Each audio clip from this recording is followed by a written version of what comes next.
Selamat pagi, saudara sekalian. Assalamualaikum warahmatullahi wabarakatuh. Salam sejahtera bagi kita semua.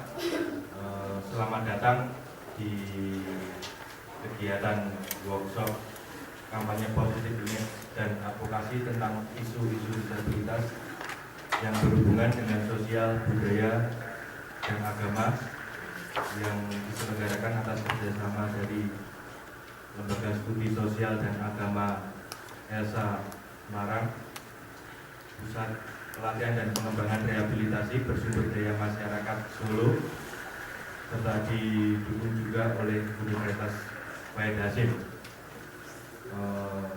Untuk acara seremonial kali ini, acara untuk yang pertama pembukaan. Untuk acara yang kedua, doa. Nanti kami mohonkan Bapak Dr. Kiai Haji Ali Imron untuk memimpin doa, berkenan memimpin doa. Untuk selanjutnya menyanyikan lagu Indonesia Raya. Kemudian acara selanjutnya yaitu sambutan. Untuk yang pertama dari PPRBM Solo, Bapak Sunarman. Yang kedua dari Universitas Wahid Hasim, Bapak Haji Nur Khalid, Akil MPT. Yang ketiga perwakilan dari nanti ELSA, Bapak Iman Fadilah. Dan nanti penutup kita setelah itu akan istirahat sebentar, kemudian kita akan masuk dalam sesi yang pertama. Untuk acara yang pertama kita buka. Selanjutnya kita buka dengan doa. Kami mohonkan Bapak Dr. Kiai Haji Ali Imron untuk berkenan memimpin doa.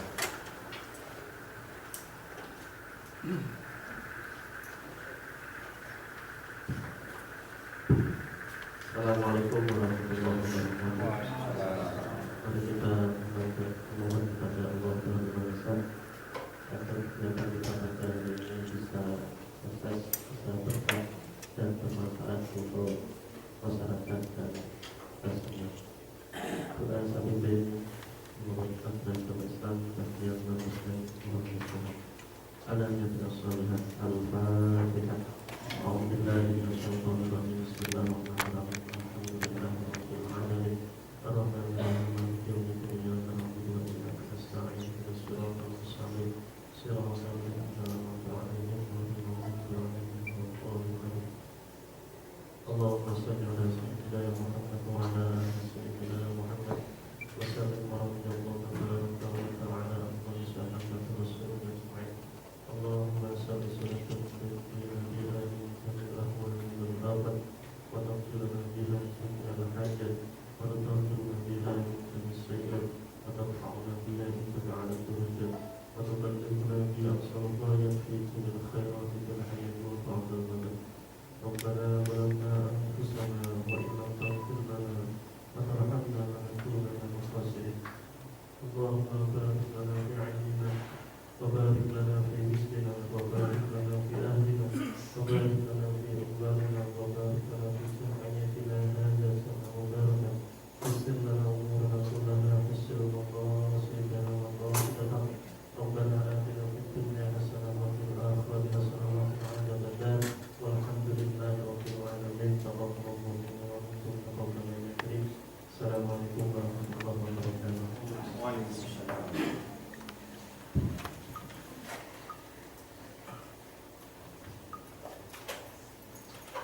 Terima kasih kepada Dr. Kiai Haji Ali Imron.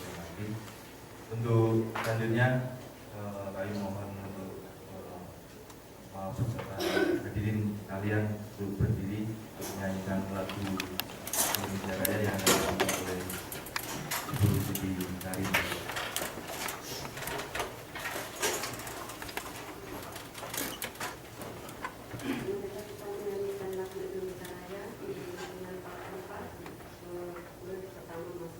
Hiduplah Indonesia Raya, 1, 2, 3, 4. Indonesia tanah airku, tanah tumpah darahku.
Indonesia Raya, merdeka, merdeka, hiduplah Indonesia Raya.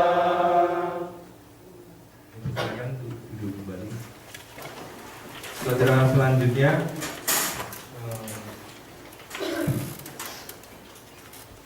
sambutan yang pertama dari PPRPM Solo, Bapak Sunarman.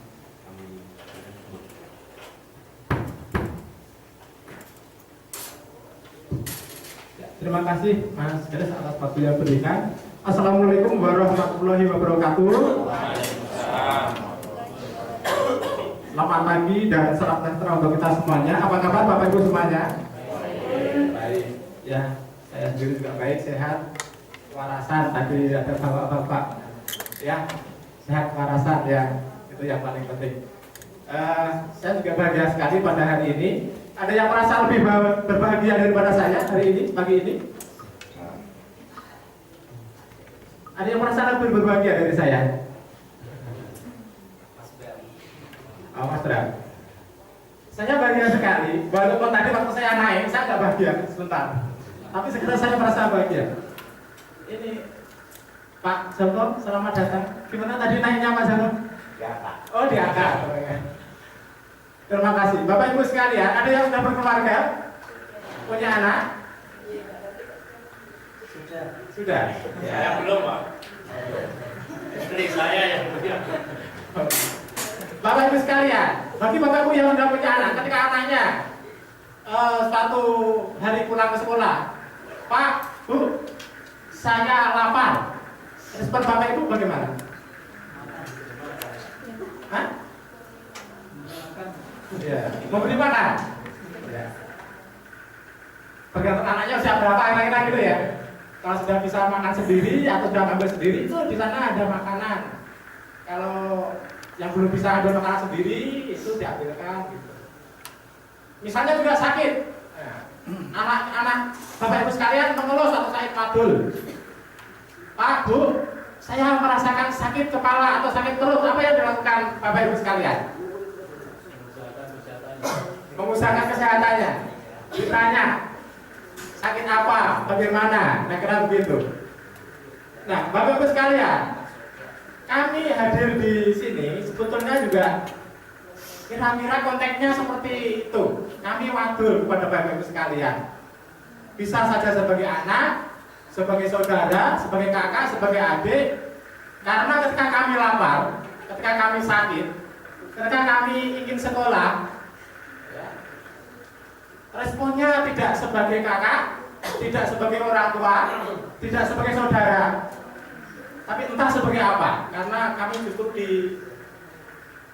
dicibis atau ditolak gitu ya.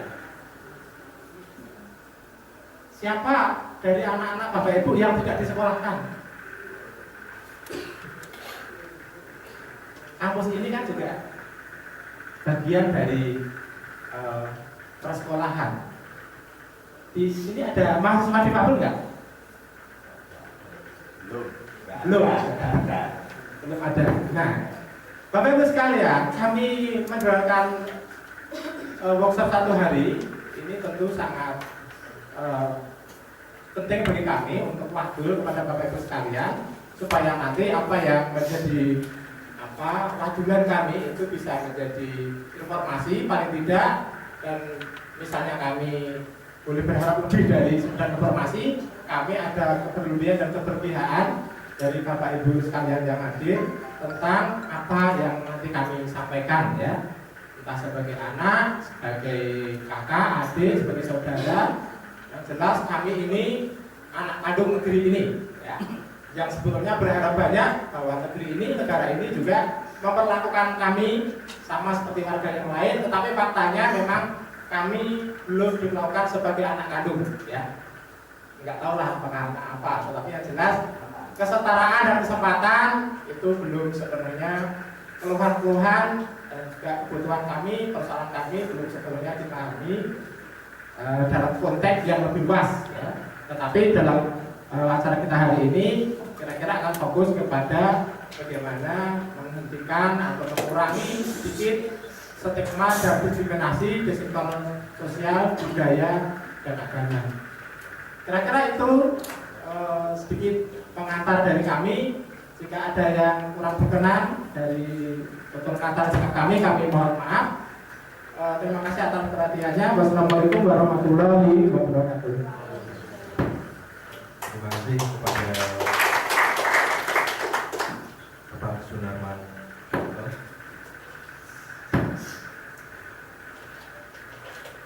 Selanjutnya sambutan dari Universitas Wahid Hasim oleh Bapak Haji Nur Khalid di Universitas. Assalamualaikum warahmatullahi wabarakatuh. A'udzubillahi minasyaitonir rajim. Bismillahirrahmanirrahim. Alhamdulillahirabbil alamin. Wassalatu wassalamu ala asrofil anbiya'i wal mursalin sayyidina wa habibina wa syafi'ina wa maulana Muhammadin wa ala alihi wa sahbihi ajmain. Yang kami hormati Direktur Elsa yang menyelenggarakan kegiatan ini, bekerja sama dengan Pak Sunarman yang pada kesempatan kali ini yang menjadi tuan rumah adalah Universitas Wahid Hasim Semarang. Yang kami hormati Bapak Hasim selaku pembicara pada kesempatan kali ini, Bapak Dr. Haji Ali Imron MAG yang sudah membuka dengan doa. Mudah-mudahan apa yang menjadi niat kita bersama nanti setelah kegiatan ini mendapatkan manfaatnya. Amin Allahumma amin. Bapak-bapak sekalian dan saudara-saudara sekalian yang saya hormati, kami dari Universitas Wahid Hasim atas nama tuan rumah yang pertama kali mengucapkan terima kasih yang sebesar-besarnya. Selamat datang di Universitas Wahid Hasim.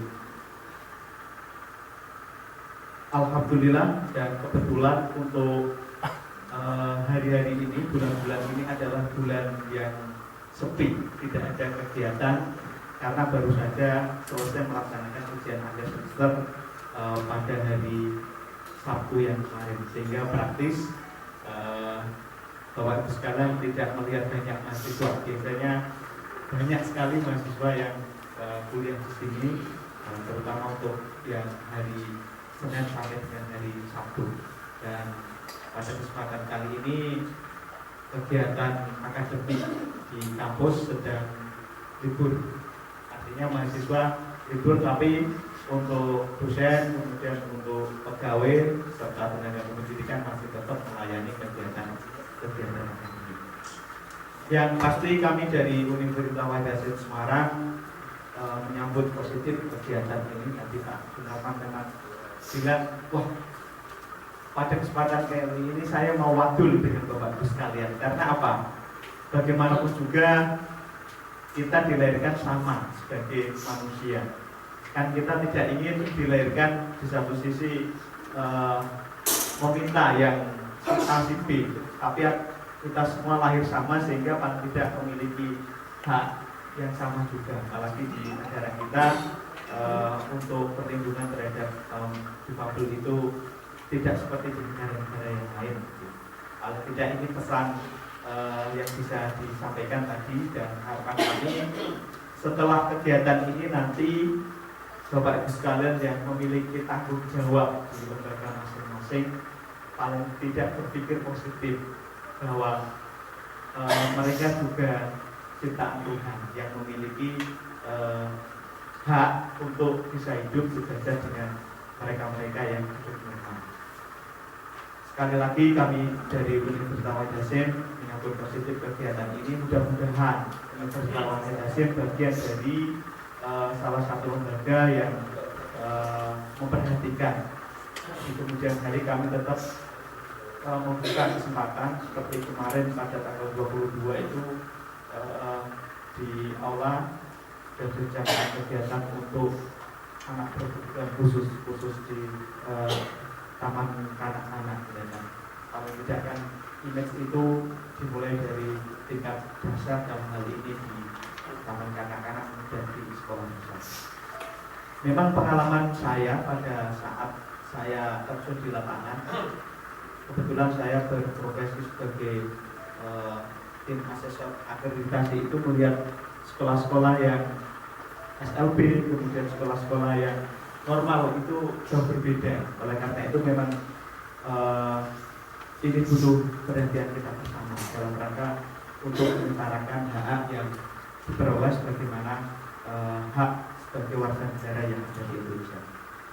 Bapak Ibu sekalian, itu yang bisa kami sampaikan. Yang terakhir, kami sebagai tuan rumah mohon maaf apabila tidak bisa melayani Bapak Ibu sekalian. Dalam hal ini fasilitas yang kami miliki seperti ini, dan kami mohon maaf sebelumnya apabila nanti ada kekurangan ataupun apa yang kurang berkenan di hati Bapak Ibu sekalian yang datang workshop pada kesempatan kali ini.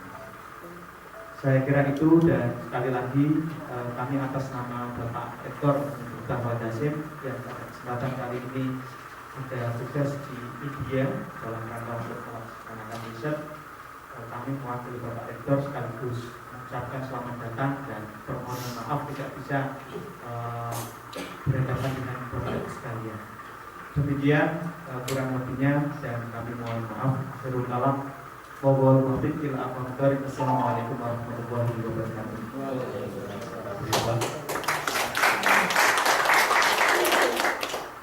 Untuk yang selanjutnya, sambutan dari Lembaga Studi Sosial dan Agama ELSA, Bapak Iwan Fadilah, untuk sambutannya serta sekaligus membuka acara workshop kampanye politik image dan advokasi tentang isu-isu disabilitas yang berhubungan dengan sosial, budaya, dan agama. Assalamualaikum warahmatullahi wabarakatuh. Selamat pagi dan salam sejahtera untuk kita semua. Syukur alhamdulillah pagi ini kita bisa bertemu dalam acara workshop. Ini merupakan kerjasama dari Pusat Pengembangan Rehabilitasi dan Pelatihan Bersumber Daya Masyarakat PPRB Solo, yang koordinator atau ketuanya Pak Maman hadir beserta tim, tidak bisa kami sebutkan satu persatu. Yang kami hormati Pak Dekan Fakultas Agama Islam Pak Haji Nur Khalid, MAG, MPD, yang lain saya jumlahnya banyak sekali. Mewakili rektor pada hari ini karena beliau di Libya, tadi katanya sudah disampaikan.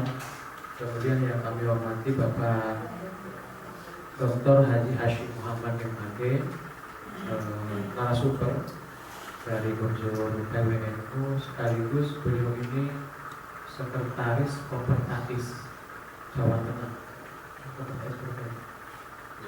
wilayah 10 yang membawahi perguruan-perguruan tinggi di Jawa Tengah.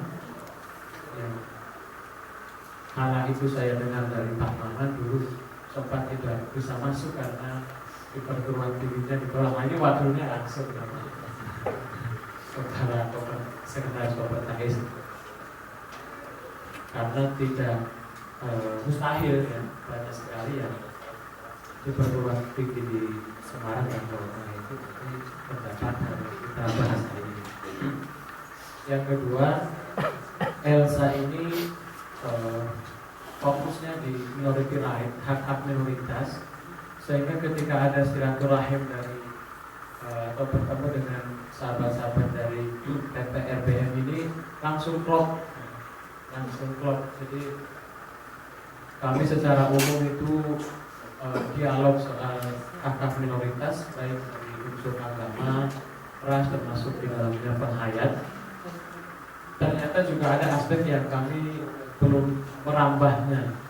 Ternyata ada ahlinya dari sahabat-sahabat di Solo, lalu berkomunikasi bagaimana bisa diselenggarakan di Semarang, kemudian juga direspon di kampus ini di Universitas Wahid Hasyim, kemudian juga direspon oleh Sekretaris Kopertatisnya, ya syukur alhamdulillah akhirnya bisa terselenggara pada hari ini, termasuk kehadiran bapak-bapak, ibu-ibu dan semuanya menjadikan lengkap sudah untuk dilaksanakan workshop pada hari ini. Terima kasih kami sampaikan.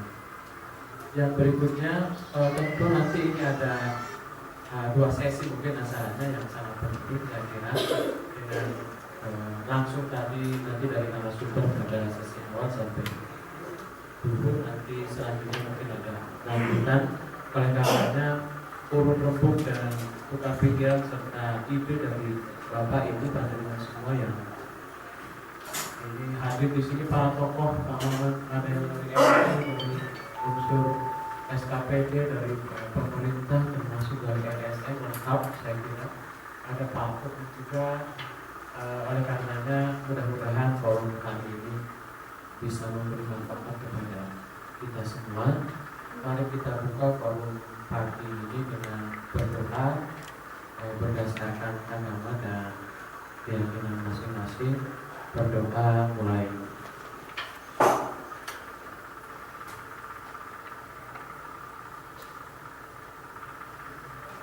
Selesai dengan bacaan doa tadi, kita mulai workshop pada pagi hari ini. Aktif di pengurus wilayah Nahdlatul Ulama, pengurus wilayah lembaga kajian dan pengembangan sumber daya manusia Lakus dan PWN Jawa Tengah yang periode yang kemarin. Narasumber yang kedua Pak Maman, ini Direktur PPRBM Solo sendiri. Beliau nama lengkap Sunarman Sukanto, lahir di Boyolali 7 Februari 1974. Riwayat pendidikan SMA Bon Josimo, terus MBA Bina Teli Solo, terus di Unsiri Solo. Kemudian pengalaman organisasi beliau banyak di lembaga swadaya masyarakat, yaitu di Paguyuban di Pabel Solo Raja. Kemudian salah satunya lagi ada di Asia Politik CBR Network. Sempat berbincang kami dengan Pak Maman dulu, dia pernah mengalami kejadian yang cukup pahit, yaitu ketika mendaftar di salah satu perguruan tinggi di Semarang. Beliau sempat ditolak karena difabel, tapi di forum ini kita selesaikan terutama dalam masalah stigma. Stigma ini yang harus kita hilangkan, baik dari instansi pemerintahan, dari ormas keagamaan, dari lembaga pendidikan, terkhusus perguruan tinggi. Telah hadir dari Undip Semarang, LPPM Undip Semarang. Ya, berdua. Ada dari Unisula, terus dari Untan, terus ada perguruan tinggi lain dari Yayasan Wali Songo Semarang, Pak Ali Pak Ali Imron, beliau ketua legitimnya untuk yang baru, Kepala PPM, Pusat Pengabdian Masyarakat. Beliau juga aktif di PWN Jawa Tengah. Dari instansi pemerintah kita menghadirkan undang dari Disbudpar Jawa Tengah, kemudian kita juga dari Disnakerta karena ini berkaitan dengan pekerjaan, berkaitan dengan soal mindset pengembangan manusia dari sosial dan budaya. Kita hadirkan di pagi hari ini, kita menghilangkan stigma bagi difabel untuk kemudian tidak kalah pentingnya dari ormas keagamaan, dari Muhammadiyah Kota Semarang, kemudian dari PWN. Ini sangat strategis kehadiran kita bersama di sini dari unsur LSM, pemerintah, untuk mengkampanyekan supaya stigma yang ada di masyarakat itu sedikit demi sedikit luntur meskipun tidak seutuhnya. Untuk selanjutnya saya persilahkan kepada yang pertama Pak Nasir Muhammad, kemudian nanti Pak Mamang untuk menyampaikan materi pada pagi hari ini. Kemudian nanti akan disambung sebelum ada sesi tanya jawab pernyataan atau curhatan dari Bapak yang kebetulan hadir dan beliau juga orang investor. Untuk selanjutnya silakan. Assalamualaikum warahmatullahi wabarakatuh. Bismillahirrahmanirrahim. Alhamdulillahirabbil alamin. Wassalamu ala asyrofil mursalin sayyidina Muhammadin wa ala alihi washabihi ajmain. Yang terhormat Pak Sunarman, Bapak, Ibu, para undangan dan guru dan senior kami Pak Danusiri dari Muhammadiyah, teman kami Pak Ali Imron dan juga Bapak Ibu sekalian yang berbahagia. Ya, kehadiran saya di sini, saya tidak tahu kemarin itu mewakili apa, tapi setelah baca proposalnya ternyata PWNU Jawa Tengah, karena kebetulan saya wakil sekretaris Samtidia pengurus wilayah Jawa Tengah, sehingga kemudian tak tulis di slide saya itu PWNU Jawa Tengah. Yang ingin kami sampaikan di sini, karena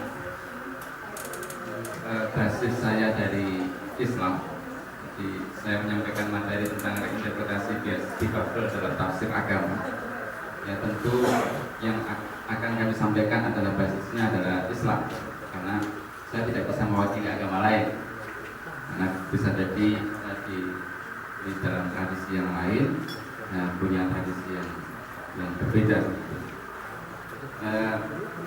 Yang ingin kami sampaikan pertama kali adalah bahwa ketika Islam lahir, ketika Islam hadir di Mekah, itu ada dalam situasi di mana masyarakat Mekah waktu itu biasa disebut sebagai masyarakat jahiliyah. Disebut jahiliyah bukan karena mereka bodoh, bukan begitu. Jadi bukan karena mereka tidak bisa baca tulis, juga tidak mesti begitu. Meskipun ada pendapat karena mereka tidak bisa baca tulis, gitu. Tapi sebenarnya masyarakat Mekah itu juga masyarakat yang ahli dalam sastra. Jadi keahlian sastra mereka juga sangat luar biasa, meskipun sastranya sastra lisan. Masyarakat jahiliyah juga bukan berarti mereka masyarakat yang tidak beragama atau tidak beriman, juga tidak. Karena masyarakat Mekah waktu itu beriman juga, gitu. Mereka juga punya Tuhan juga, gitu kan. Jadi orang-orang yang kita kenal sebagai tokoh-tokoh jahiliyah, tokoh-tokoh kafir itu dalam itu juga bukan orang yang tidak percaya kepada Tuhan, tidak. Jadi mereka juga orang beriman. Nama-nama mereka juga nama-nama yang kalau dalam bahasa orang Indonesia ya Islami lah. Jadi ada nama-nama Abdul Aziz misalnya gitu. Jadi ya, ada nama Abdullah gitu. Jadi meskipun kemudian gelar mereka karena kejahiliannya mereka itu kemudian mereka dikenal dengan sebutan lain, misalnya dikenal ada tokoh yang namanya Abu Jahal, gitu. Sebenarnya dia bukan orang yang tidak beriman. Kalau tidak salah nama dia itu Abdul Aziz, kalau tidak salah. Jadi tetapi begini, jadi meskipun mereka itu orang yang masyarakat Mekah itu adalah masyarakat yang beriman, tetapi mereka disebut sebagai masyarakat jahiliyah karena mereka tidak bisa menerima kebenaran, tidak bisa menerima kebenaran itu. Mereka disebut tidak bisa menerima kebenaran karena mereka memiliki watak yang diskriminatif. Kemudian watak yang suka monopoli. Jadi kalau sudah menang ya menang-menangan. Jadi kalau sudah mayoritas ya pokoknya menindas yang minoritas. Jadi kemudian karena itulah maka kemudian mereka disebut masyarakat jahiliyah. Jadi bukan karena mereka tidak beriman, bukan itu. Bukan. Jadi kemudian mereka juga punya tradisi perang antar suku, jadi persaingan antar suku, fanatisme, persukuan dan sebagainya. Sehingga orang yang di luar kelompoknya itu yang musuh yang harus dibinasakan, yang harus dihabisi. Jadi setiap yang berbeda dianggap sesuatu yang lain yang harus disingkirkan dari muka bumi, mereka sehingga didiskriminasikan. Kemudian ada idealisasi kebudayaan yang kalau ini umum pada masyarakat pada umumnya. Jadi ya tentu masyarakat mengidealkan orang itu ya cantik, kemudian ganteng, kuat, itu kan idealisasi kebudayaan manapun, pinter, kan. Jadi itu ya kemudian adanya bias normalitas juga gitu. Jadi ya orang itu memahami secara sekilas begitu ya pokoknya umumnya orang itu yang normal, sehingga karena begitu maka tidak terpikirkan hal-hal yang tidak normal itu tidak terpikirkan. Bisa jadi kalau dalam konteks saat ini bisa jadi bukan karena tidak peduli, tetapi karena ketemunya ya orang-orang normal sehingga tidak terpikirkan. Katakanlah misalnya di perguruan tinggi misalnya gitu kan. Saya kira perguruan tinggi bukan tidak peduli kepada kaum difabel misalnya, tetapi karena tidak ada yang daftar. Karena tadi Mas Sunarno mengatakan ya bagaimana mereka mendaftar di perguruan tinggi, di sekolah SD aja mereka sudah sulit. Jadi maka kemudian tidak terpikirkan. Itulah maka kemudian ada kesan di dalam tradisi agama itu bias difabel, dan itu muncul di dalam tradisi politik, kemudian hukum. Kalau dalam tradisi politik misalnya ada tokoh yang menjadi rujukan banyak kalangan dalam agama Islam itu Al-Mawardi, karena dia dalam kitabnya Ahkam Sultaniyah, jadi hukum ketatanegaraan bahasa. Jadi mensyaratkan misalnya pemimpin itu harus sehat fisik, sehat secara fisik, dan juga sehat mental. Dan ini juga yang dulu ketika Gus Dur menjadi presiden atau dicalonkan menjadi presiden itu kan kemudian banyak disorot oleh kalangan mainstream Muslim fundamentalis khususnya yang kemudian menjadikan Ahkam Sultaniyah itu sebagai dalil, karena dalam konteks tradisi ketatanegaraan Islam yang dirujukan itu ya pemimpin itu harus sehat secara fisik, harus utuh secara fisik. Kemudian imam sholat, kalau jadi imam itu ya harus fasih bukan saja dalam pengertian bahwa dia harus ahli dalam bahasa Arab, tidak begitu. Karena kemudian dia melesankan Arab itu fasih, tajwidnya itu pas, belum itu begitu, karena itu hadir dalam masyarakat hukum Islam itu hadir pada masyarakat Arab yang pasti tajwidnya sudah pinter. Jadi yang tidak fasih itu kalau dalam pemahaman saya itu sungguhnya bukan dalam konteks tajwidnya, tetapi ya misalnya cedal gitu kan, jadi bacanya R itu ro itu tidak cetol, baca ko juga tidak, misalnya tidak cetol gitu kan, sehingga karena celatnya itu ya itu yang begitu itu ya tidak seharusnya dengan kira-kira menjadi imam gitu, karena didengarkan orang banyak, nanti dikira keliru, kira-kira begitu. Tapi itu kemudian dikesankan tadi bias difabel, ada kesan bias difabel. Bisa jadi tujuannya bukan karena tidak peduli, karena menyingkirkan menyepelekan orang yang difabel karena dianggap tidak layak, bukan begitu, tapi karena kekhawatiran makmumnya akan begitu, karena berbeda bacaan, berbeda makharijul huruf itu. Misalnya begitu, itu bisa merubah arti. Ya, nah itu kan kemudian menjadi bisa disalahpahami oleh makmumnya. Sebenarnya tujuannya begitu, tapi ini kemudian dikesankan dia difabel. Kemudian ya dalam fikih juga hampir semua mazhab itu sepakat kalau seorang istri itu ditemukan cacat, itu bisa diceraikan. Jadi menjadi alasan perceraian. Jadi misalnya karena kecacatannya itu kemudian tidak bisa berhubungan badan, tidak bisa berhubungan seksual, misalnya karena lubangnya itu buntut daging. Dalam bahasa fikihnya apa itu lupa deh. Balung. Jadi karena, tapi kalau dalam kasus sekarang saya kira itu tidak masalah lagi karena bisa dioperasi. Nah, tapi itu menjadi masalah pada masa lalu karena kemudian tidak bisa berhubungan badan.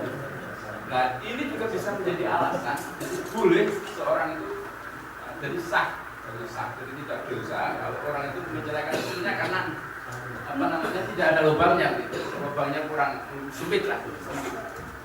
Jadi itu boleh menjadi alasan. Atau sakit fisik yang lain, misalnya sakit lepra, sakit lepra itu juga, sakit kusta itu juga bisa menjadi alasan orang untuk menceraikan.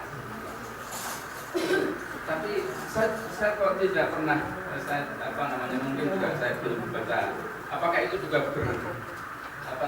berkonsekuensi kalau suaminya cacat dan istrinya boleh minta cerai? Saya kok tidak sampai di situ. Ya itu juga kemudian dikesankan terjadilah kesan tadi itu. Nah, kemudian dalam ibadah haji itu harus mampu. Harus mampu itu tentu tidak semata-mata mampu dalam pengertian mampu keuangan, ya. Karena kalau orang Mekah itu saya kira tidak butuh uang untuk haji. Orang Mekah dan sekitar itu tidak butuh uang untuk haji. Jadi kemampuan ini juga dalam pengertian kemampuan fisik.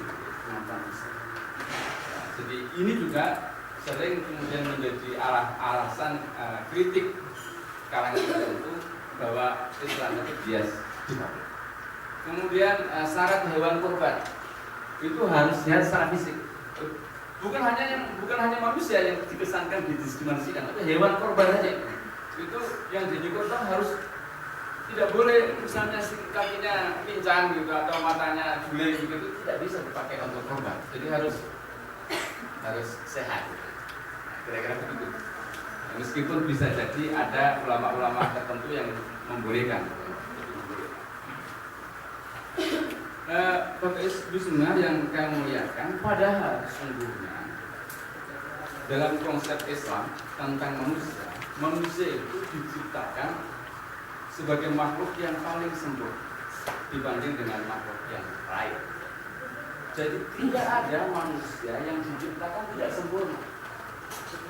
Itu artinya apa? Itu artinya bahwa kesempurnaan, kemuliaan, keluhuran itu ukurannya bukan fisik sesungguhnya, bukan fisik. Karena kalau fisik nyatanya banyak orang yang secara fisik cacat. Pada masa para tokoh Islam, para nabi juga banyak yang ada yang cacat secara fisik. Misalnya Nabi Musa yang cedera, kan?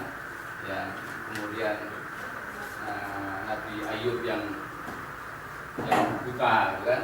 Jadi tokoh-tokoh Muslim banyak para paman Nabi yang terkenal Abu Thalib itu juga jalannya sulit pincang, dan juga banyak sahabat-sahabat terkenal yang diluhurkan saat ini yang sebenarnya difabel.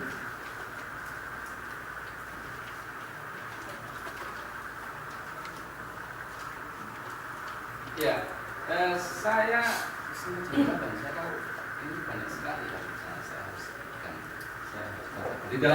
di dalam Al-Quran itu banyak term-term yang menunjukkan kata-kata difabel. Misalnya kata umyut, gitu kan? Kata umyut jadi buta. Banyak sekali ayat yang berderivasi kata ini, gitu kan? Kata ini. yang sesungguhnya kalau kita merujuk itu dalam Al-Quran sebagian besarnya ini dalam pengertian bukan dalam pengertian fisik, bukan, tapi dalam pengertian mental. Jadi misalnya orang itu berada dalam kesesatan dan buta itu yang dimaksud buta di situ adalah buta mata hatinya. Jadi dalam surat Al-Hajj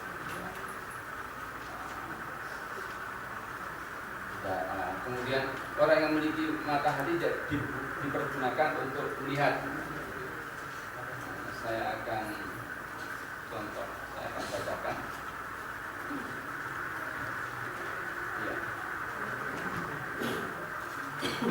Afalam yasiru fil ardi fatakuna lahum qulubun yaqiluna biha aw adan yasma'una biha fa innaha la ta'mal absar wa la ta'mal qulub allati fi sudur. Maka apakah mereka tidak berjalan di muka bumi lalu mereka mempunyai hati yang dengan itu mereka dapat memahami, atau mempunyai telinga yang dengan itu mereka dapat mendengar?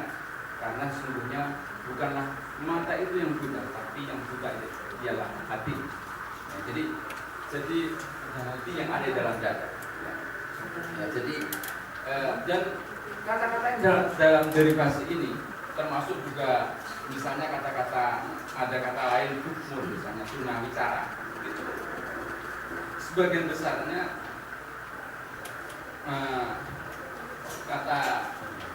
kata ini, kata hukmun dalam Al-Quran itu semuanya dalam pengertian majazi. Jadi dalam pengertian majaz, jadi bukan dalam pengertian tidak bisa mendengar itu karena apa namanya memang tidak bisa mendengar secara fisik, tapi artinya tidak bisa mendengarkan kebenaran, tidak mau menerima kebenaran.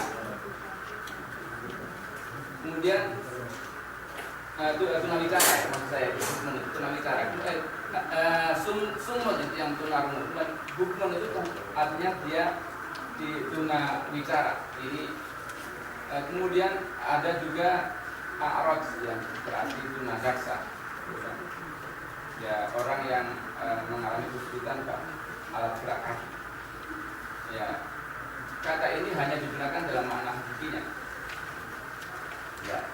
Nah, ketika ayat-ayat yang bermakna difabel itu ada dalam pengertian makna hakiki, hakiki itu artinya memang yang dimaksud itu cacat secara fisik, maka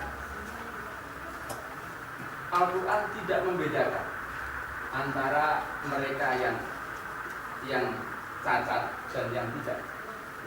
Tetapi kalau difabel itu dalam pengertian ya mungkin jadi kata-kata difabel itu dalam pengertian majaz, dalam pengertian misalnya buta karena buta mata hatinya, misalnya telinganya yang tidak mau mendengar kebenaran, misalnya begitu. Itu Allah mengecam. Nah, jadi yang ada dalam ayat Al-Quran adalah kecaman kepada mereka yang begitu. Ya, jadi ada juga yang tuna grahita, tuna mental itu juga ada di dalam Al-Quran. Ya, karena waktunya ini sudah mau habis, saya lewati saja, silakan dibaca, nanti bisa kita dialogkan bersama. Jadi misalnya yang tunagrahita ini, kata dalam Al-Quran ini ada yang bermakna hakiki, ya ditujukan pada mereka yang perlu diperhatikan dan tidak didiskriminasikan, jadi yang hakiki. Tetapi kalau yang maknanya majazi, ya jadi yang cacat mental tetapi dalam pengertian majazi, ya ditujukan kepada orang-orang musyrik yang tidak dapat memahami maksud, ya misalnya tidak memahami kebenaran, misalnya tidak mau memahami maksud dipindahkannya arah kiblat. Kemudian orang-orang yang kurang akal adalah mereka yang tidak mau diajak ke arah yang benar. Jadi oleh Al-Quran disebut orang-orang yang tidak memiliki akal atau cacat mental. Jadi cacat mental bukan dalam pengertian fisik, sekali lagi bukan fisik. Kalau itu kecaman di dalam Al-Quran itu adalah merujuk pada kecacatan yang sifatnya psikologis, jadi bukan kecacatan fisik.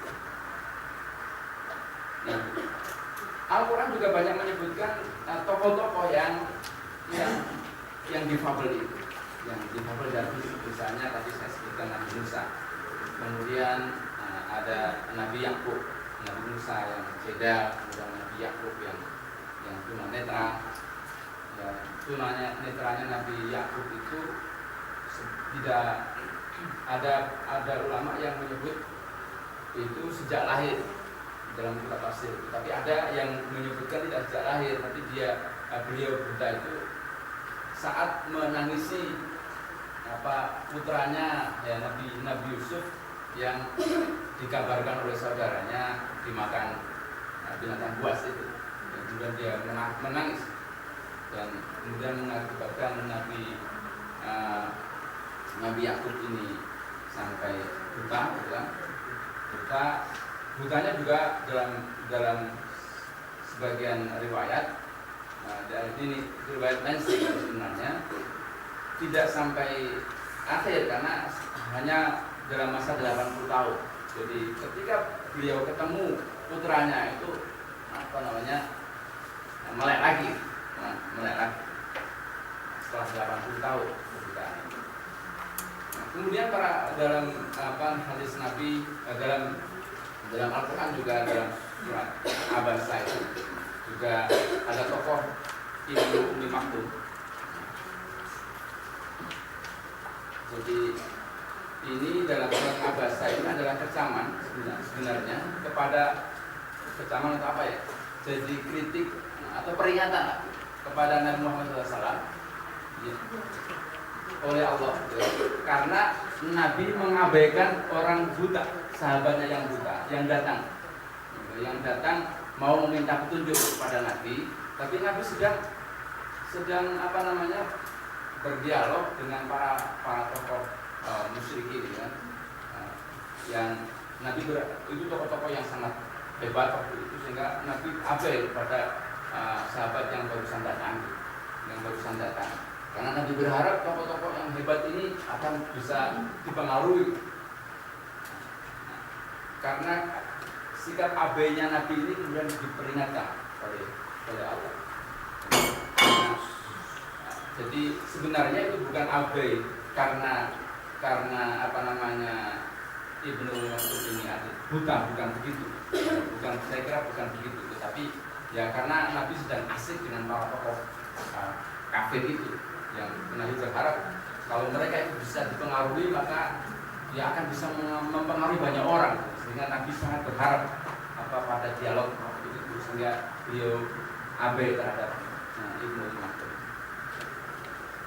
Dan banyak sekali sahabat-sahabat yang lain yang sebenarnya memiliki kecacatan, tapi ini adalah tokoh-tokoh sahabat Nabi yang sangat terkenal, ya.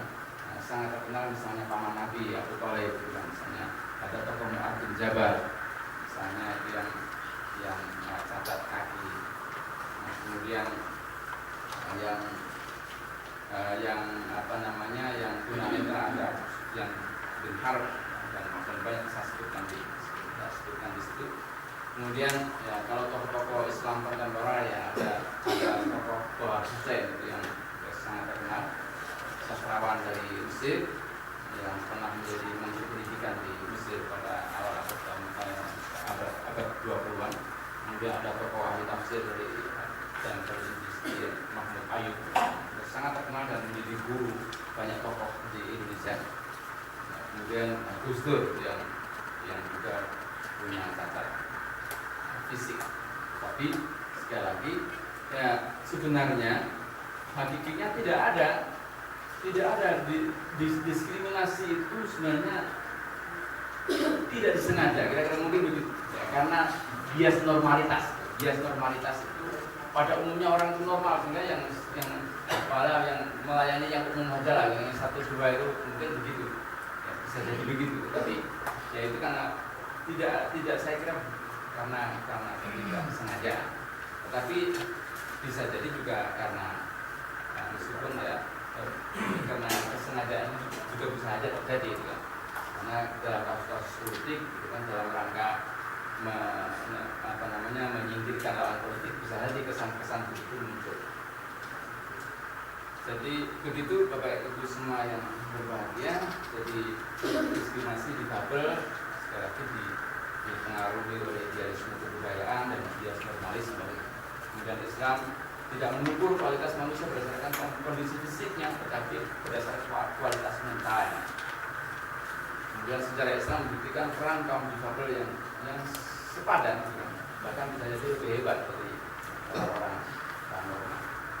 Saya kira begitu, maka penting saya kira forum kita kali ini untuk menyadarkan kita semua betapa penting kita peduli kepada kaum difabel, karena bisa jadi mereka sebenarnya kalau diberikan kesempatan bisa jadi lebih hebat daripada orang-orang yang demikian, dan kurang lebihnya mohon maaf. Assalamualaikum warahmatullahi wabarakatuh. Ya, terima kasih kepada Pak Hasim. Tadi ada yang menarik, saya kira soal istri yang cacat bisa diceraikan. Saya kira ini nanti bisa didiskusikan, ini sangat menarik dan tidak mungkin kan kalau sebelum menjadi istri kemudian ditengok-tengok dulu. Terima kasih, saya lanjutkan pada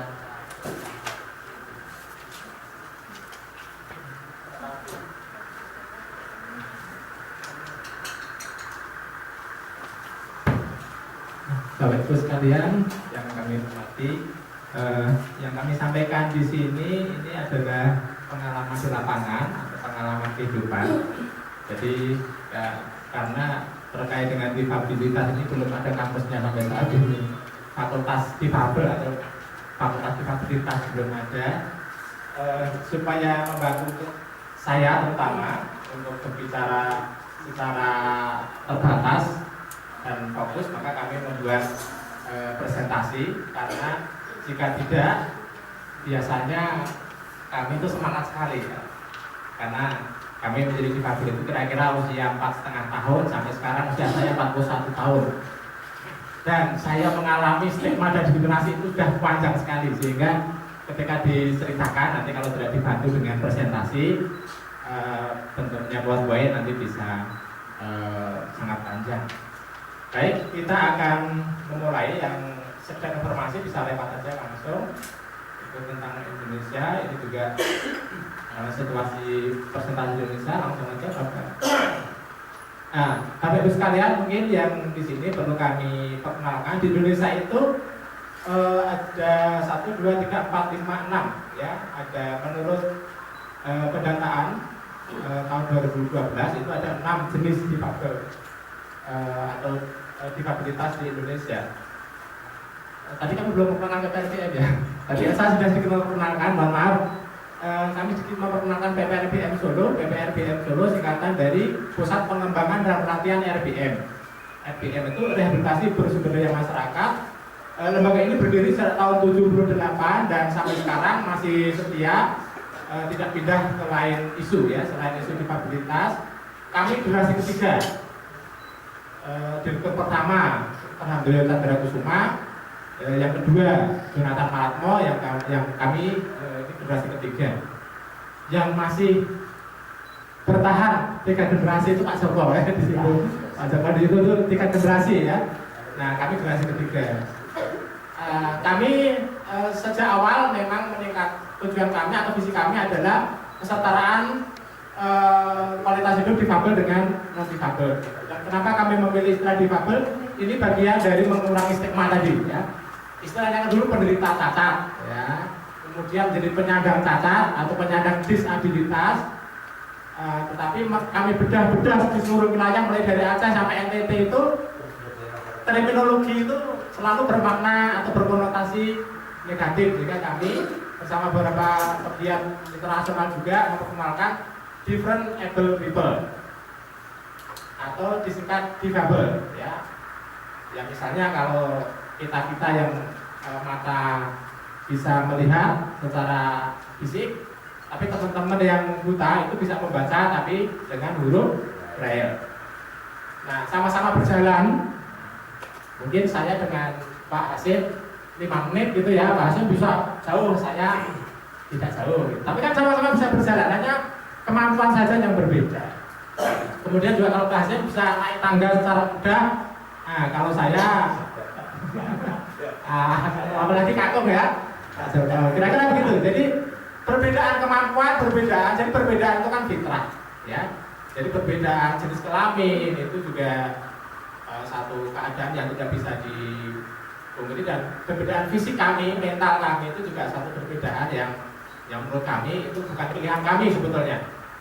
Kalau disuruh memilih itu ya saya pilih jadi Pak Hasim, tidak jadi Maman gitu kan. Tetapi ini realitas, jadi kami mempromosikan bahwa difabilitas itu bagian dari keragaman, bagian dari masyarakat yang harus diakui, diterima, dan diperlakukan setara sama seperti masyarakat yang lain. Bapak Ibu sekalian yang kami hormati,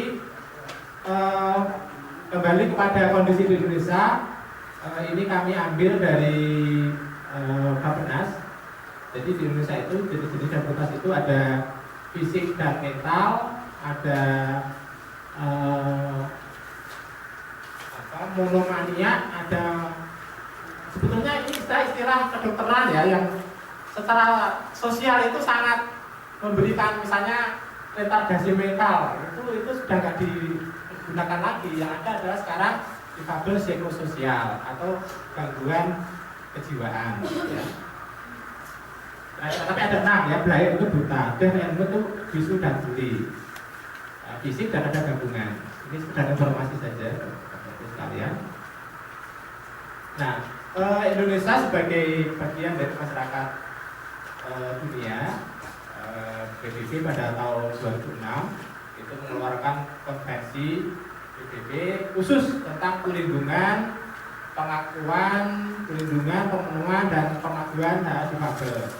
Kenapa? Padahal sudah ada deklarasi umum hak asasi manusia tahun 48. Karena faktanya di seluruh dunia masih terjadi stigma dan diskriminasi kepada difabel. Itulah mengapa secara khusus PBB kemudian melakukan konvensi ya, karena difabel di seluruh dunia itu mengalami stigma dan diskriminasi. Dan Indonesia sudah meratifikasi juga. Nah, pertanyaannya adalah bagaimana itu berpengaruh pada keseharian difabel. Kira-kira begitu.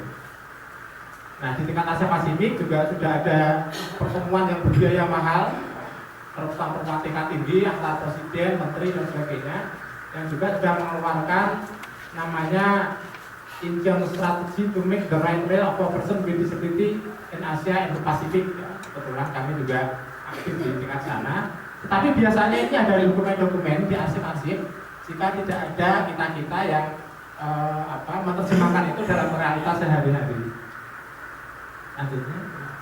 Nah, posisi Jawa Tengah, kami sudah bekerja di 11 kabupaten di Jawa Tengah. Kalau yang kita dapatkan sejauh ini di Jawa Tengah kira-kira kalau di total itu ada difabelnya ada 100, ini menurut dinas provinsi ya, tapi menurut kami sendiri itu sekitar 67.000 yang sudah by name by address ya, tapi menurut dinas sosial itu yang kami dapatkan tahun 2010 itu kira-kira 120.000. Tapi kami punya data di 11 kabupaten ya, by name by address itu baru 67, jadi masih banyak yang belum kami libatkan. Nah, mengapa stigma kita angkat? Karena selama ini difabel itu sulit sekali berpartisipasi dalam kehidupan sosial ya. Baik itu sosial ekonomi, sosial budaya, ya, sosial politik, termasuk kehidupan bagaimana beribadah sesuai dengan agamanya masing-masing, itu juga mengalami hambatan yang banyak sekali. Bapak Ibu yang kami hormati, stigma secara sederhana itu dimana sebagai stempel negatif yang dialamatkan atau yang ditujukan kepada kita. Yang namanya stigma atau stempel itu sesuatu yang bisa membuat kita itu terbantu atau sebaliknya. Tapi dalam konteks stigma itu sebaliknya. Nah, Bapak Ibu sekalian, mohon maaf yang kami masih menampilkan yang berbahasa Inggris karena kami mencari bahasa Indonesia belum ketemu. ini materi kami yang kami workshopkan di tingkat ASEAN di Kuala Lumpur akhir tahun kemarin. Bapak Ibu sekalian, ini bukan hanya fenomena di Indonesia, sebetulnya di banyak negara juga begitu. Jadi ada stigma-stigma atau prasangka-prasangka, praduga-praduga negatif yang dialamatkan. Misalnya secara umum atau secara sosial itu adalah ketika seseorang menjadi difabel atau punya anak difabel atau punya keluarga difabel dianggap sebagai tragedi. Ya, kemudian kalau dalam konteks sehari-hari ini kami suplai aja, orang mengenal difabel itu orang yang emosional, temperamental, minder, ya, tidak percaya diri. Gitu. Kemudian juga peka, mudah tersinggung dan sebagainya. Kemudian dalam konteks kesehatan itu misalnya dianggap tidak sehat jasmani dan rohani, abnormal, bias kenormalan itu, tidak mampu, kemudian lemah dan sebagainya, ya. Kemudian dalam konteks budaya dan atau politik, kemudian dianggap manusia yang tergantung, manusia yang pasif, bukan pilihan, ya, baik menjadi pemimpin, ya, atau menjadi menantu. Apalagi kalau Denzel kan kental dengan slogan bibit bebet bobot itu, ya. Dulu saya itu hampir setiap hari menangis ketika komentar Gus Dur jadi presiden itu. Di koran-koran itu kan jangan kan suruh mundur, maju aja susah gitu. Dan komentar saya kan klipin itu di banyak koran komentar-komentar tentang Gus Dur itu. Jadi tadi persis bahwa tradisi kepemimpinan itu masih bias, ya. Nah, kira-kira begitu. Kemudian dari sisi penghidupan itu bahwa difabel itu nggak mampu bekerja atau menjadi beban tambahan, atau menjadi kayak seseorang yang tidak bisa bertanggung jawab, ya. Jadi diberi pekerjaan itu tidak bisa menyelesaikan tanggung jawab. Padahal itu baru praduga, baru stigma, belum pernah mencoba atau belum pernah dibuktikan. Jadi ada semacam mindset atau pola pikir yang itu membuat jarak antara difabel dan non difabel. Pernah dibuktikan bahwa difabel mampu atau tidak itu belum pernah dibuktikan, tapi sudah ditolak dulu. Nah, dalam banyak praktek-praktek menjalankan ibadah juga teman-teman masih kesulitan beribadah baik secara fisik maupun secara pesan-pesan, ya. Teman-teman yang perlu bicara misalnya masih kesulitan juga bagaimana memahami pesan-pesan atau khotbah-khotbah gitu. Kemudian yang teman-teman netra juga masih kesulitan untuk mengaji karena teman-teman kan tidak bisa huruf awas tapi pakai huruf braille gitu. Kemudian dalam konteks pendidikan itu ya harus pendidikan khusus. Kemudian juga ada oleh keluarga juga dianggap beban tambahan. Kemudian juga beberapa teman-teman yang difabel itu di sekolah dianggap nggak sopan, ya, karena menulisnya pakai tangan kiri atau harus duduk di atas meja dan sebagainya. Artinya stigma di sini itu baru ada dalam pikiran, tapi belum terbukti sebetulnya. Misalnya saya pernah di PMDK, saya pernah diterima, ya, sudah masuk itu PMDK. Tapi setelah interview, tahu saya difabel itu langsung di drop out. Karena saya sudah syukuran makan bakso sama teman-teman dulu.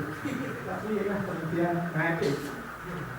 Bapak Ibu sekalian, jadi stigma, prasangka, praduga itu sebetulnya belum pernah dibuktikan.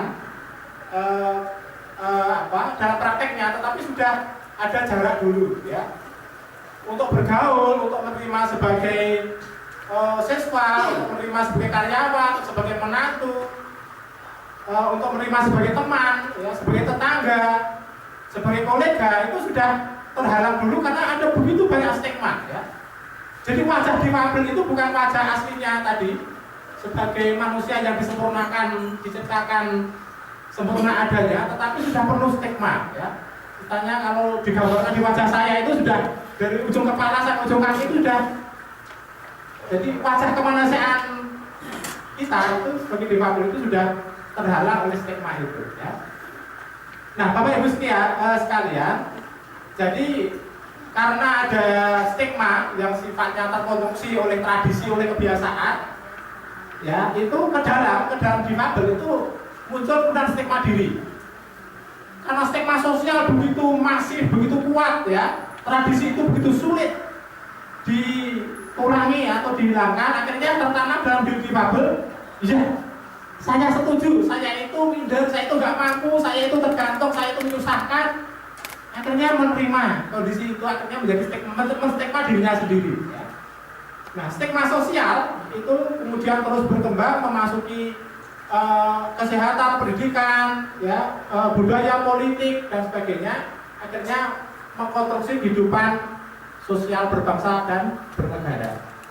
Akhirnya itu muncul yang bias-bias tadi ya. Mungkin juga ada yang tidak disadari, tetapi ketika berbicara kepentingan mungkin juga bisa disadari dan disengaja atau bahkan direncanakan. Kira-kira begitu. Selanjutnya, nah kira-kira begitu Bapak Ibu. Kalau ingin kita bedakan, ya, jadi ada yang sifatnya masih mindset atau masih stigma, itu adalah bagaimana persepsi dan konsepsi kita. Stigma sosial, stigma budaya dan sebagainya, tetapi prakteknya atau dalam kehidupannya itu bersifat perlakuan yang diskriminatif ya, misalnya isolasi, kemudian eksklusi, marginalisasi, diskriminasi, overprotective dan sebagainya. Dan ketika itu mengerucut, itulah mengapa kebijakan publik, pelayanan publik dan fasilitas publik masih bias atau diskriminatif atau membatasi difabel untuk menganalisasikan sebesar-besarnya, sebaik-baiknya mengembangkan potensinya. Jadi kalau kita hari ini kami wadul keadaan di lapangan seperti itu, kami berharap nanti kita bisa mencoba mengerti, kemudian setelah mengerti apa yang bisa kita lakukan tentang stigma yang dihadapi oleh teman-teman difabel di lapangan. Nah, Bapak Ibu sekalian, ini tidak semuanya dampak dari adanya stigma dan diskriminasi itu, misalnya dalam konteks yang kami temukan itu ketika bayi atau difabel itu sejak bayi atau sejak balita, misalnya sejak lahir lah, gitu ya, kelahiran dan kehadiran di dunia yang mengecewakan, ya. Jadi kami itu kaum difabel ini kelahirannya itu sering mengecewakan banyak pihak, ya. Bukan kebanggaan, ya. Ya kalau ada orang tua itu misalnya cerita tentang anak-anaknya, nah ketika giliran orang tua cerita tentang anaknya yang difabel itu bukan kebanggaan yang muncul. Ya. Dan kami mengerti. Kami sejak kecil itu merasakan perbedaan itu, ekspresi muka, ya, gestur, bahwa kami hadir itu bukan kebanggaan, itu kami mengerti. Dan bagi 90% difabel itu justru menggerus rasa percaya dirinya. Hanya sekitar 10% difabel yang kemudian masih tetap berusaha untuk mempertahankan eksistensinya. Tetapi bagi sebagian besar difabel tidak, ya. Kalau orang Jawa, maaf kalau tidak bisa, ada yang tidak bisa mengerti bahasa Jawa, tidak digudang lagi gadang-gadang. So gede anakku jadi polisi, so gede anakku jadi guru, so gede anakku jadi pegawai. Tapi kami nggak pernah digadang-gadang dan digudang seperti itu. Ya tadi, yang nada-nada yang muncul itu, ya bagaimana ya? Ya ini kami diberi cobaan. Jadi punya anak difabel itu cobaan, ya. Kira-kira begitu, ya. Bahkan ada dianggap aib, beban, memalukan, disembunyikan, dipasung, diisolasi. Dan ini bukan ini bukan mindset Bapak Ibu. Kami kasus-kasusnya ada. Di sini ada Mas Kusiin, di mana? Mas Kusiin ya? Ya di sana itu. Mas Kusiin itu petugas lapangan di Kabupaten Grobogan itu menemukan, ya. Jadi ketika ada seorang teman difabel yang dipasung di rumah, seumur hidupnya baru dikunjungi teman saya itu. Jadi dikunjungi orang, punya teman, diajak tersenyum, itu kemewahan. hidup bagi teman-teman difabel yang dikurung ya. Jadi tidak dibuatkan akta kelahiran, ya ini juga baru kami temukan juga ketika kami ingin mendorong teman-teman difabel juga punya kartu-kartu itu ya, kartu sakti misalnya ya. Nggak bisa karena nggak dimasukkan dalam akte, nggak punya akte, bahkan nggak dimasukkan dalam kata. Ini nggak bisa. Dan lalu mengapa? Ini kaitannya dengan adanya stigma tadi. Gopo. Jadi ketika kita berbicara tentang realita kehidupan sehari-hari memang seperti yang kami sampaikan di sini ya. Kemudian juga diobatkan dengan segala cara, tapi bukan dengan penuh cinta demi tumbuh kembang fisik dan mental kita, akan tetapi agar sehat sembuh seperti sedia kala. Uneh koyo wingi uni, koyo menungso lumrah liyane, kira-kira begitu. Saya mengalami sendiri. Saya itu namanya diganti 7 kali. Nama asli saya Sunarman, kakak saya Sunarti, nah kakak yang pertama Sunarno. Saya diganti Slamet, diganti Widodo, diganti Rahayu, diganti Darmo, pokoknya sesuai dengan ya apa dukun-dukun itu ya, supaya boleh kayak wingi-uni ya. Tapi begitu lamanya proses itu, ketika putus asa itu ada contoh, ini teman saya, bukan saya ya, teman saya namanya Edi Supriyanto itu dari Sukoharjo itu memotret kondisi orang tua yang putus asa itu dikenal dengan istilah apa, riben dan wis. Mari yoben modal ya wis, kira-kira gitu. Karena begitu lama supaya anaknya normal, karena bagi orang Jawa anak itu kan harapan masa depan, masa tua ya. Besar harapan kami setelah ini kehidupan kami, kehidupan berbangsa dan bernegara kami, kesempatannya sama untuk kita semua. Terima kasih. Assalamualaikum warahmatullahi wabarakatuh. Terima kasih kepada Pak Suhadi yang telah menyampaikan harapan-harapan ke depan terkait dengan akses difabel dalam kehidupan masyarakat. Untuk selanjutnya kita dialog, berdiskusi. Kita masih punya waktu sampai jam 12, lalu nanti break dan dilanjutkan setelah makan siang. Oke, silakan Pak Ali Imron dari LPPM YIN. Langsung saja ya Pak. Assalamualaikum warahmatullahi wabarakatuh. Perkenalkan saya Ali Imron, mewakili Pak Ketua LP2M, Asli Kepala Pusat Pengabdian Masyarakat. Saya menyambut baik dan memberikan apresiasi atas proses ini. Di sini di tahun ini hasil yang diharapkan diantaranya adalah kampanye lintas jaring. Kami dari UI Walisono siap ya untuk menjadi jaringan ya. Kemudian ada komitmen dan proses kami juga siap sebagai wujud dari komitmen kami ya. Kebetulan di UI itu kan perguruan tinggi negeri ya. Jadi ini saya buka saja ini bocoran, jadi anggaran 2015 itu cukup besar. Ya, angkanya berapa nanti tanya di luar ruangan ini. Ada beberapa kebijakan ya LP2M khususnya di bidang kami di pusat pengabdian masyarakat yang bisa ditangkap oleh komunitas ini. Ya. Misalnya ada program yang namanya Karya Pengabdian Dosen atau KPD. Kebetulan Pak Hasim sudah KPD, beliau Pak Domisili. Ini ada sekitar 30 item kegiatan. Ya, kalau memang ada tema-tema yang diusulkan itu misalnya terkait pemberdayaan dan pendampingan masyarakat yang berkebutuhan khusus, saya kira tidak ada alasan bagi saya untuk mencoret proposal itu. Ya, ini komitmen saya. Ya, ada sekitar 30 proposal, ya, tapi nominalnya tidak besar, paling setiap proposal 10 juta rupiah.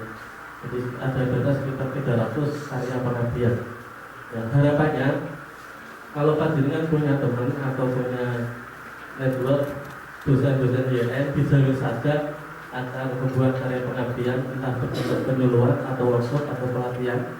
Ya, yang menjadi mitra itu adalah kaum difabel atau mungkin stakeholder yang kebetulan berhadapan dengan masalah-masalah seperti ini. Itu wujud komitmen kami.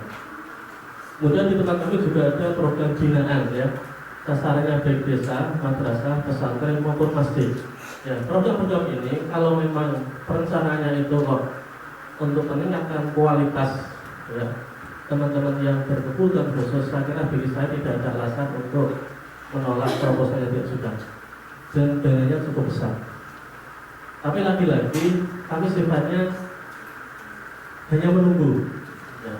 Tentu proposal dari teman-teman sivitas akademika masuk. Tapi untuk yang sifatnya pembinaan, program binaan, ini dari madrasah, asalkan namanya madrasah ibtidaiyah, madrasah sanawiyah, madrasah itu bisa mengajukan proposal kepada kami. Ya, misalkan sudah ada program peningkatan pemahaman tentang arti pentingnya hidup bersama, kita sebagai makhluk Tuhan adalah sama, itu kan dalam rangka untuk penghargaan, kemudian peningkatan komitmen, itu bisa kami biayai Pak. Itu wujud komitmen dari LP2M UIN Wali Songo Semarang.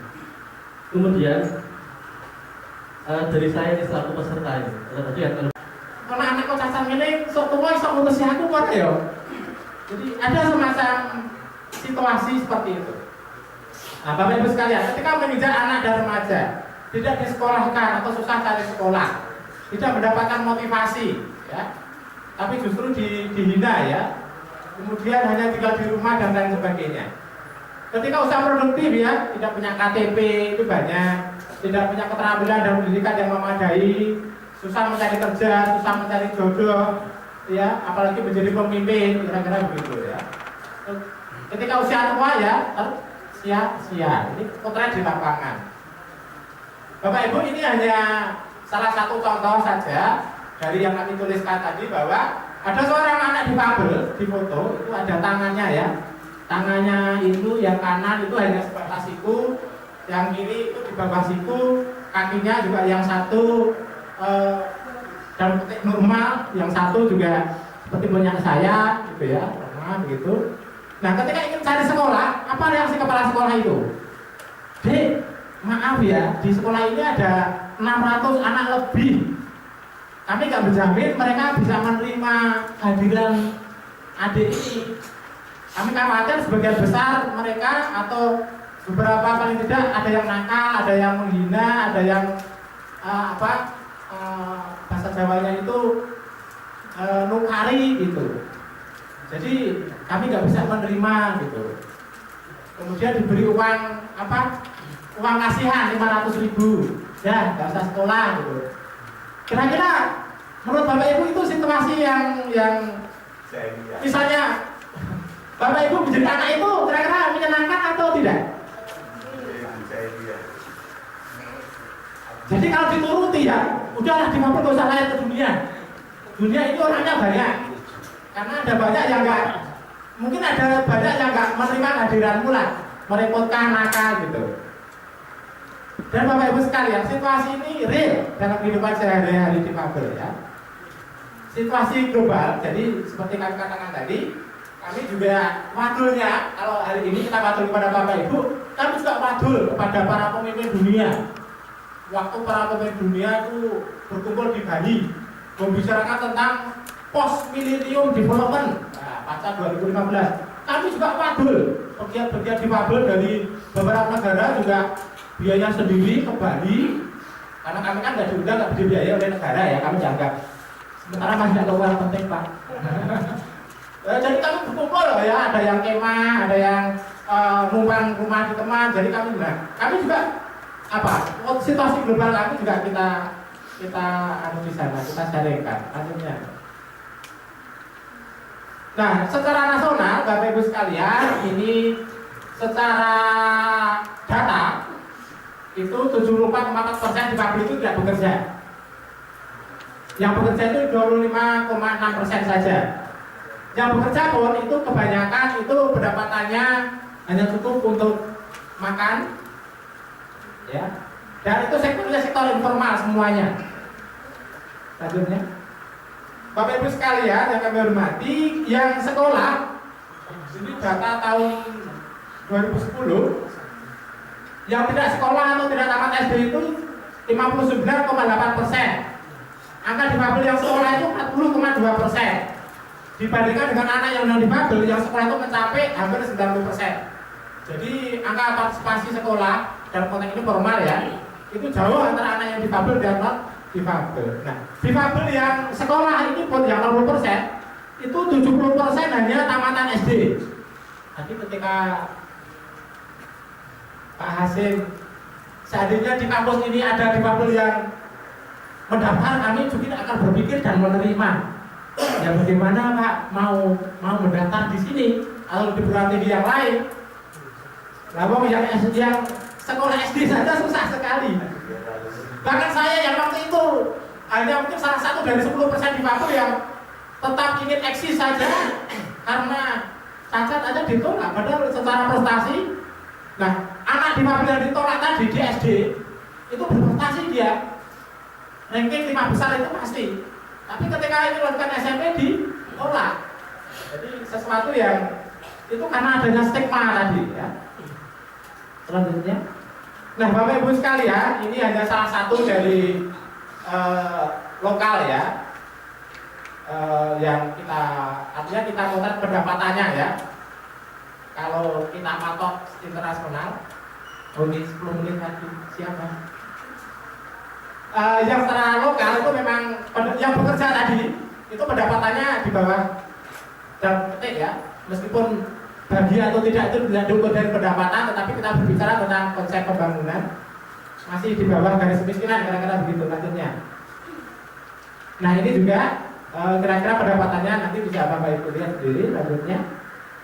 Nah maaf juga ini masih bahasa Inggris tapi bahasa Indonesia begini bahwa sebelum istilah TSM ya, terstruktur sistematik dan masif itu ngetren di MK ya, kami sebetulnya sudah melihat fenomena itu dalam proses posisi difabel dalam pembangunan. Jadi pembangunan kita itu, proses pembangunan kita itu mendiskriminasikan difabel itu secara terstruktur, sistematis dan masif. Riset-riset kecil yang kami lakukan itu begitu ya, membuktikan bahwa marginalisasi dan diskriminasi kepada difabel itu terjadi secara terstruktur, sistematis dan masif. Lalu apa yang bisa kita lakukan supaya real ya Bapak Ibu sekalian? Hal-hal kecil tetapi berdampak strategis ya. Terima kasih kepada teman-teman ESA yang sudah menghadirkan tadi beliau-beliau, Bapak Ibu, adik-adik, kakak-kakak yang punya posisi strategis. Misalnya Pak Hasim saja lah, di PWNU juga punya posisi strategis, di Kopertis juga punya posisi strategis, di Unbah juga punya posisi strategis, kira-kira gitu ya. Jadi kita, maaf ya, bukan menuduh Bapak Ibu mindsetnya negatif, tidak. Tetapi ini yang kita lakukan pertama-tama adalah jika kita memang masih dalam posisi yang belum mindsetnya belum pas, kita paskan ya. Kita membangun mindset paradigma dari kasihan ke kesetaraan ya. Kemudian ke dalam diri pribadi kita sendiri dulu, ke dalam rumah-rumah kita dan tempat kerja kita ya, dimanapun kita bekerja, kita mainstream ya, kita masukkan difabel itu ke dalam pikiran kita ya. Rumah kita meskipun itu bukan fasilitas publik tetapi makhluk sosial ya, kita sebagai makhluk sosial ya, kita siapa tahu punya teman difabel, punya tetangga difabel, bisa bermain ke rumah saya, kira-kira begitu. Ini hanya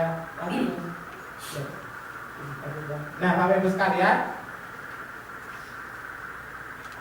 ya, sebetulnya kalau kita ingin memotret secara visual begitu ya, ada 3 persoalan ya di tingkat individu difabel sendiri. Persoalan dalam konteks ini bukan persoalan yang seperti yang kita bicarakan sebelumnya, tetapi memang dalam ada kebutuhan yang sesuai dengan perbedaan kemampuannya tadi ya. Saya Pak Joko mungkin fisik, teman-teman yang netra, yang pembicara, yang netra intelektual juga beda. Jadi kebutuhan perbedaan yang kami butuhkan itu belum banyak yang paham, sehingga kami soal tadi ya, orang yang minder, dianggap tidak berdaya dan sebagainya. Kemudian ada hambatan lingkungan fisik, ya, aksesibilitas fisik. Kemudian yang kedua adalah tadi mindset, kebijakan yang tidak ramah kepada difabel, sehingga kita akses informasi dan akses kesempatannya itu sulit, ya, untuk berpartisipasi dalam baik itu kesehatan, pendidikan, pekerjaan, sosial, ekonomi, politik, dan budaya. Gambar yang kedua. Dan ini solusinya tidak bisa satu-satu, ya. Misalnya difabelnya saja, kebutuhannya saja yang dibutuhkan, tetapi lingkungan tidak disiapkan juga akan sia-sia.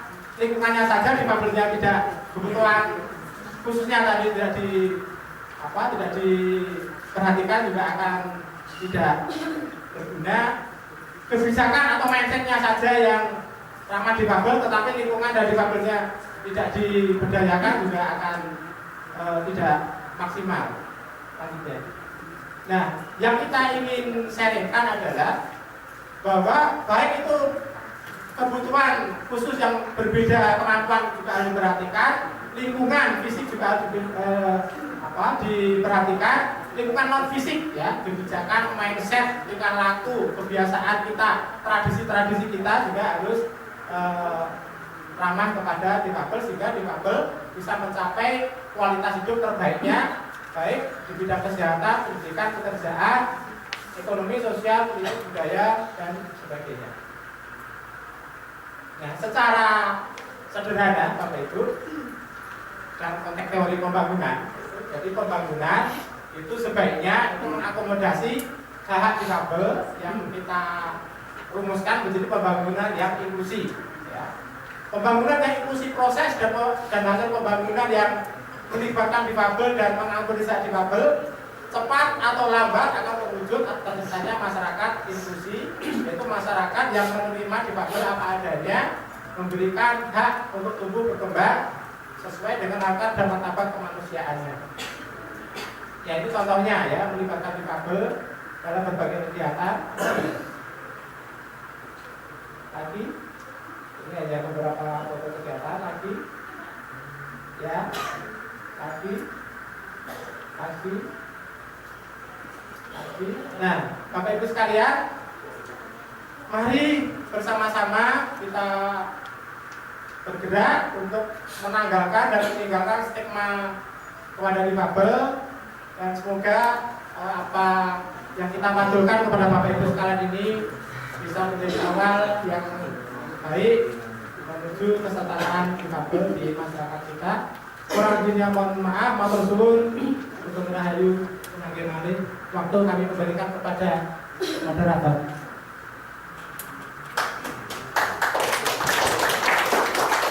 Terima kasih kepada Mas Maman, banyak yang disampaikan. Saya kira ini termasuk tugas kita bersama, termasuk tadi soal penolakan sekolah yang dialami beberapa teman-teman kita di Babel. Ini juga PR telah hadir Ombudsman Jawa Tengah. Nanti berkaitan dengan itu kita bisa mengkonsultasikan kepada Ombudsman Jawa Tengah, juga dari Kanwil Kemenkumham Jawa Tengah juga ada di sini mempunyai strategis. Untuk selanjutnya kami mintakan statement dari Pak Suhardi Wianto, Ketua Presidium Asosiasi Difabel dari Jawa Tengah. Pak Suhardi,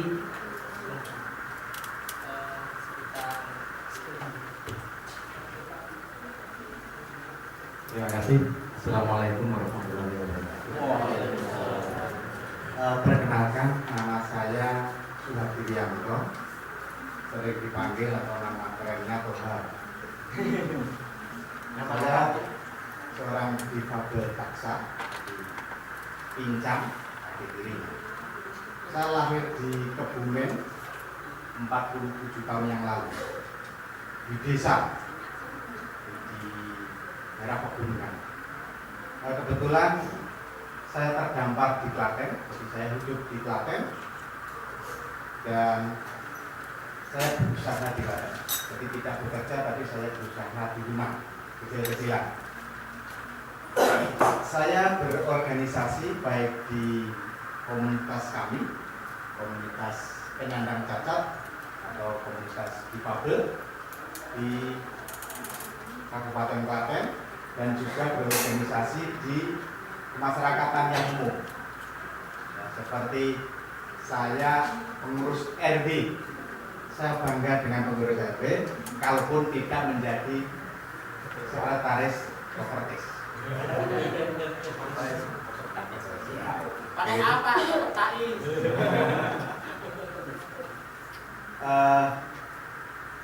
Saya berorganisasi di komunitas penyandang cacat di Persatuan Penyandang Cacat Kabupaten Klaten. Saya sebagai wakil sekretaris. Saya juga sebagai ketua Aliansi Peduli Difabel Jawa Tengah. Dalam keseharian saya juga menjadi anggota LKM di kelurahan. Ini saya pamerkan di sini. Ini kemampuan yang berbeda dengan panjenengan semua. Kemampuan kami di sana juga. Artinya ketika bermasyarakat, kami juga bisa.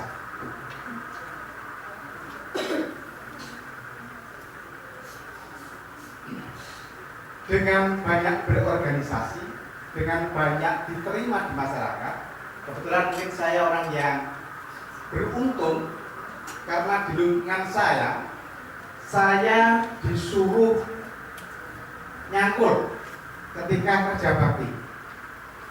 Jadi kalau saya tidak mencangkul atau membersihkan selokan misalnya ketika kerja bakti di lingkungan saya itu tidak hanya diolok-olok, saya dimarahin, ngopo kuwi? Toh hari ora kerja kuwi. Ayo nyemplung, aja. Gitu. Bagi sebagian orang mungkin, karena kalau di lingkungan saya kebetulan tidak ya, mungkin itu kepincang apa penacul, tapi bagi saya disuruh mencangkul itu suatu kebanggaan, karena saya bisa membuktikan pada istri saya bahwa saya itu bisa mencangkul, sehingga dia tidak minta cerai. Saya sudah berkeluarga, anak saya 4. Istri 1 saja, Pak. Istri saya cantik. Istri saya tidak difabel. Besar harapan kami setelah ini kehidupan kami, kehidupan berbangsa dan bernegara kami, kesempatannya sama untuk kita semua. Terima kasih. Assalamualaikum warahmatullahi wabarakatuh. Terima kasih kepada Pak Suhardi yang telah menyampaikan harapan-harapan ke depan terkait dengan akses difabel ke dalam kehidupan masyarakat. Untuk selanjutnya kita dialog, berdiskusi. Kita masih punya waktu sampai jam 12, lalu nanti break dan dilanjutkan setelah akhir. Oke, silakan Pak Ali Imron dari LPPM YIN. Langsung saja ya Pak. Assalamualaikum warahmatullahi wabarakatuh. Perkenalkan saya Ali Imron, mewakili Pak Ketua LP2M dan ini Kepala Pusat Pengabdian Masyarakat. Saya menyambut baik dan undang saya Mas Bosot ini. Di sini di tahun ini hasil yang diharapkan diantaranya adalah kampanye lintas jaring.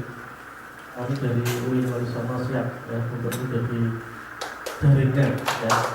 Kemudian komitmen dan proses kami juga siap sebagai wujud dari komitmen kami ya. Kebetulan di UIN itu kan perguruan tinggi negeri ya. Jadi ini saya buka saja ini bocoran. Jadi anggaran 2015 itu cukup besar. Ya, angkanya berapa nanti tanya di luar ruangan ini. Ada beberapa kebijakan ya LP2M khususnya di bidang di pusat pengabdian masyarakat yang bisa ditangkap oleh komunitas ini. Ya. Misalnya ada program yang namanya Karya Pengabdian Dosen atau KPD. Kebetulan Pak Hasim sudah KPD, beliau Pak Domisili. Ini ada sekitar 30 item kegiatan. Ya, kalau memang ada tema-tema yang diusulkan itu misalnya terkait pemberdayaan dan pendampingan masyarakat yang berkebutuhan khusus, saya kira tidak ada alasan bagi saya untuk mencoret proposal itu. Ya, ini komitmen saya. Ya, ada sekitar 30 proposal, ya, tapi nominalnya tidak besar, paling tiap proposal 10 juta rupiah. Jadi ada dana sekitar 300 karya pengabdian. Ya, harapannya kalau panjenengan punya teman atau punya network dosen-dosen YN di jalur saja akan membuat karya pengabdian, entah bentuk penyuluhan atau workshop atau pelatihan, ya, yang menjadi mitra itu adalah kaum difabel atau mungkin stakeholder yang kebetulan berhadapan dengan masalah-masalah seperti ini. Itu wujud komitmen kami. Kemudian di tempat kami juga ada program binaan, ya, sasarannya baik desa, madrasah, pesantren maupun masjid. Ya, program-program ini kalau memang perencanaannya itu kok untuk meningkatkan kualitas, ya, teman-teman yang berkebutuhan khusus, saya kira bagi saya tidak ada alasan untuk menolak proposal yang diajukan. Dan dananya cukup besar. Tapi lagi-lagi kami sifatnya hanya menunggu. Ya. Tentu proposal dari teman-teman sivitas akademika masuk. Tapi untuk yang sifatnya pembinaan, program binaan, ini dari madrasah. Asalkan namanya madrasah ibtidaiyah, madrasah sanawiyah, madrasah yang itu bisa mengajukan proposal tempat kami. Ya, misalnya sudah ada program peningkatan pemahaman tentang arti pentingnya hidup bersama, kita sebagai makhluk Tuhan adalah sama, itu kan dalam rangka untuk penghargaan, kemudian peningkatan komitmen, itu bisa kami biayai, Pak. Itu wujud komitmen dari LP2M UIN Wali Songo Semarang. Kemudian dari saya ini selaku peserta ini,